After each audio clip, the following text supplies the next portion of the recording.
It gives you energy on the days where you don't feel at your best. And for me, it really lifted me in my diving career. You know, I always leaned on positivity. I always leaned on feeling good about something, even if there's negativity kind of around what I did. Like, feeling good about something just helped me get through those difficult training days. It helped me get through those dark winter months.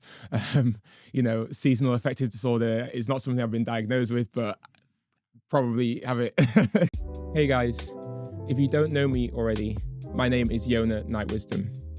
I'm a 3-time Olympic diver and I've had an amazing career.